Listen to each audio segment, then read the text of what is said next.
Hello everyone. Today we are going to talk about the transmission gate based full adder. Earlier we have seen the ripple carry adder and the mirror adder.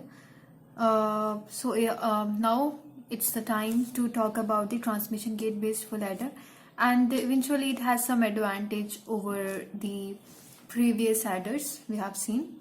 Now there is no need, because it is on the transmission gate based full adder, so there is no need for to supply the VDD, and eventually supply is provided by the input itself. So it reduces power. And one of the interesting feature of the transmission gate is of based full adder, it has equal delay for sum and carry outputs. Now come to the circuitry part of the transmission gate based full adder. We have transmission gate based full adder. This is the, I hope you are clearly seen the setup circuitry. This is the inverter, and the inverter A, the signal passing through the inverter, we will get the complement of the inverter, that is A bar, V bar. Now C is complemented using the inverter again, and we will get the C bar. This is the circuitry part for the propagate term, to generate the propagate term. And I will be mentioned that P is equals to A XOR B and is equals to A bar B plus AB bar. How can we implement it using the transmission gate? So here it is, the first term here, A bar, and A bar should be given to the transmission gate NMOS and the A bar, and the complementary of the A bar should be given to the PMOS of the transmission gate, and we have A, and the remaining which will be remaining, that is B, it should be provided through this terminal. Same here, when we talk about the P bar, and P bar is equals to AB plus A bar B bar. Okay, so AB is equals to A bar B bar, so A should be provided through the NMOS of the transmission gate, and B is provided here. So this is the basic idea of the transmission gate, how to give the signals in the transmission gate. Okay, now we have provided the full circuitry here, that is we have called this transmission gate is T1 and this is T2. This is the inverter 1 and this is inverter 2. So let's see what happens when A is equals to 0. So when A is equals to 0, this PMOS is in the working state, and this NMOS will be in the working state because it is connected to the A bar. Okay, so when A is equals to 0, the transmission gate T1 will be on. Okay, and corresponding to this, inverter 2 will be on, because inverter 2 will be on because A bar is equals to 1, and we have A is over here and A is 0, that means it is grounded. So this inverter will be in the working state. So inverter 2 will also be on and it is in the working state. So T1 and when the corresponding to T1, we will get P is equals to B, and corresponding to inverter 2, we will get P bar is equals to B bar. Okay, because we have given the input B, so inverting complement of the B will be equal to B bar, so P bar is equals to B bar. Okay, so that means when A is equals to 0, P is equals to B and P bar is equals to B bar. So whatever be the value of B, whether it is 0 or it is 1, then it will be propagated to the P itself. Okay, so basically it verify this term P is equals to A XOR B. When P is equals to 0 and B is equals to 1, then P is equals to 1 and when A is equals to 0 and B is also 0, this means that P will be equal to 0. So this is the term, and when E is equals to 0, inverter 1 will not be in the working state. As you can see, E is equals to 0, so the source of the PMOS will be connected to the ground, so it is not able to on. And in the same way, the transmission gate of transmission gate T2, because it is connected, the PMOS is connected to the A bar, and A bar is equals to 1, and so the gate terminal is not able to on.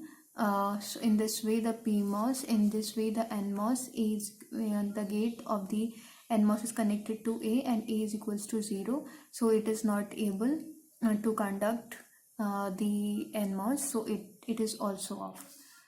Okay, now we are talking about the another case when A is equals to 1. So when A is equals to 1, that means A is equals to 1, this inverter 1 will be in the working state. Okay, because the source will be connected to the VDD, and the source of the NMOS will be connected to the ground, because A bar will be 0. So A is equals to 1, so inverter 1 will be on, and this transmission gate T1 is not in the working state. And when it is on, P is equals to P bar. P will be equal to B bar. Okay, because it is passes through the inverter.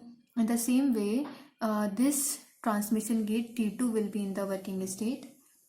T2 will be on. Okay, T2 will be on. When T2 will be on, because as you can see that T2 will be on, and A bar is equals to 0, and A, and it is connected to the A, and A is connected, and A is equals to 1. So this will be in the working state T2, and P bar will be equal to B. Then P bar equals to B. So we can easily verify this is also fulfill the P is equals to A XOR B.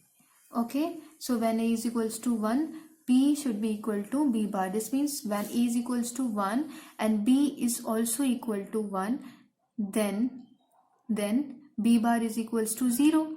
This means that P is equals to 0. So as you can see in the XOR form, when two signals are equal, then the resultant should be 0. So this is verified.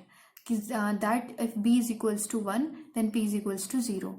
In the same way, P bar should be complement of the P. So P bar is equals, if P is equals to B bar, then P bar should be equal to B. So this circuit is very well working for the XOR gate. So we have set up, we have just only set the circuitry A, B, and for the propagation part.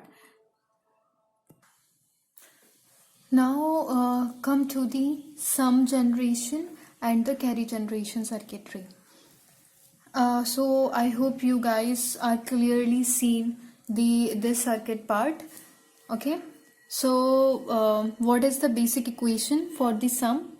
The basic equation is S is equals to A XOR B XOR C in, and we have considered A XOR B is equals to P, so P XOR C in.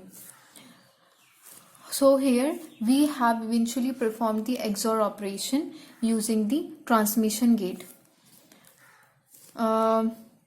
So S, we have taken the complement of the S bar here. So complement of S bar will be equal to P C in plus P bar and C n bar. Okay, so we can see this term P bar. So P bar should be connected to the NMOS of the transmission gate. So we have connected the NMOS of the transmission gate, and the complement of the P bar should be connected to the PMOS, that is P, and what is remaining here, that is the CN bar. So CN bar is connected to to this terminal. Okay, so we have and the another term we have P into Cn. So P is connected to the NMOS of the transmission gate, and the complement should be connected to the P bar, and the remaining term is Cin, and the Cin should be connected to this terminal. Okay, so whole things should be connected to each other, and we will get the S bar here, and we will take the complement of the inverter, that we will get the S. Okay, I hope you understand this. And come to the carry generation part. The carry is something, carry as you can, that C is equals to C naught. Okay, so C naught is equals to P into C in plus A into B. As you can see, when P is equals to 0, this means that C naught will be equal to A into B. Okay, and P, when P is equals to 1, then C naught is equals to Cn.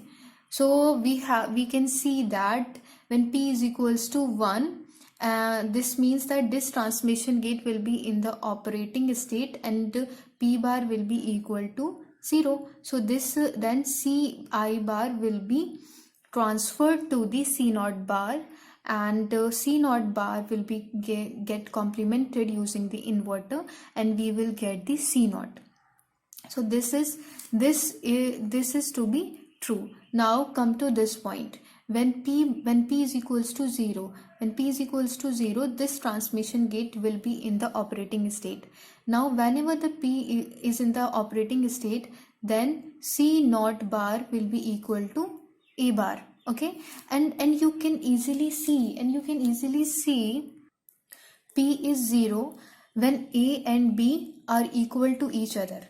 Okay, so we can take any one of them. Either we take the A or B. We can take any one of them because both are equal. A is equals to B. So we have taken A here because we have taken the complement. We have taken the complement of A. So we have taken the A bar here rather than the B. Okay. So then C naught bar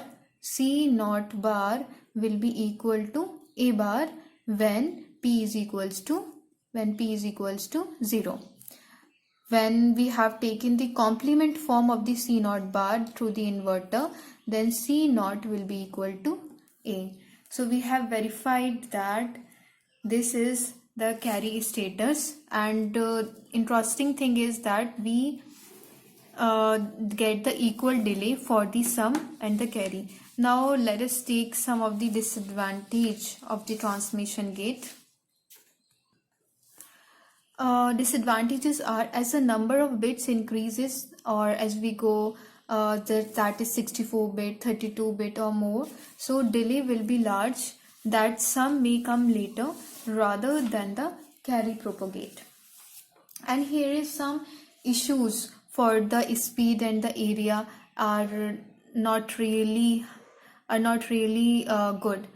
So we will capture another adders to reduce the speed as well as the power, and we will look into the other structures in the next few lectures.